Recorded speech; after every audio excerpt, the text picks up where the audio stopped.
Assalamualaikum warahmatullahi wabarakatuh. Saya Aurora Litwina dari 12 3 akan menjelaskan tentang teori-teori masuknya Islam di Indonesia. Teori masuknya Islam di Indonesia. Kedatangan Islam di Indonesia memiliki sejarah yang panjang, diantaranya interaksi ajaran Islam dalam masyarakat Indonesia yang kemudian memeluk agama Islam. Ada banyak pendapat yang menyatakan bahwa Islam di Indonesia bermula pada abad ke-7 Masehi dan ada pula yang menyatakan pada abad ke-13 Masehi. Oleh karena itu, muncul beberapa teori pendukung masuknya Islam di Indonesia, yaitu sebagai berikut. Yang pertama, teori Gujarat. Teori Gujarat dipelopori oleh ahli sejarawan bernama Snook Hornch. Menurutnya, agama Islam masuk ke Indonesia dibawa oleh para pedagang Gujarat pada abad ke-13 Masehi.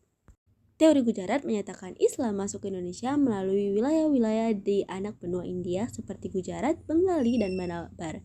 Pendapat tentang masuknya Islam dari Gujarat didasarkan pada corak ajaran Islam yang berkembang di Indonesia yang awalnya cenderung memiliki warna tasawuf yang kental, dan hal tersebut mirip dengan tradisi tasawuf yang berkembang di India.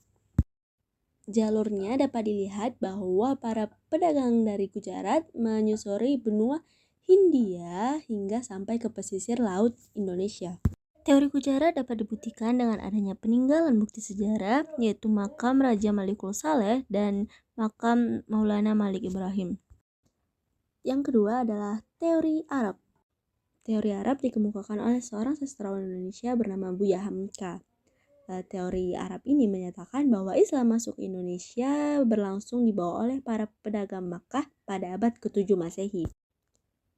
Teori Arab berlangsung pada abad ke-7 Masehi berlandaskan dengan adanya berita dari Cina yang mengatakan pada abad ke-7 Masehi terdapat perkampungan Muslim di pesisir pantai barat Sumatera. Dalam perspektif Buya Hamka, motivasi kedatangan orang Arab tidak dilandasi pada nilai perdagangan, melainkan didorong oleh motivasi spirit penyebaran agama Islam. Teori Arab ini didukung dengan adanya bukti peninggalan sejarah seperti koin emas Bani Umayyah. Yang ketiga adalah teori Persia. Teori Persia dipelopori oleh Husain Jajadiningrat yang menyatakan bahwa agama Islam dibawa oleh para pedagang Iran atau Persia pada abad ke-13 Masehi. Teori Persia dipertegas oleh Husain Jajadiningrat bahwa dia menitik beratkan pada kesamaan budaya Islam di Indonesia dengan Persia. Analisisnya pada kesamaan budaya dan tradisi yang berkembang antara masyarakat Persia dan Indonesia. Tradisi tersebut antara lain seperti merayakan 10 Muharram dan Asyura sebagai hari suci kaum Syiah.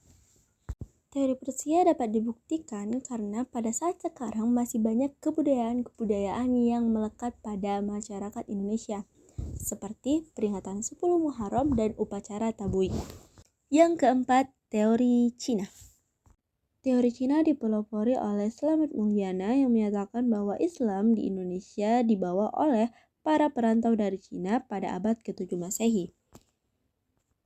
Teori Cina yang berlangsung pada abad ke-7 Masehi tersebut menyebabkan adanya berita untuk teori Arab bahwa telah ada pemukiman-pemukiman warga di Indonesia.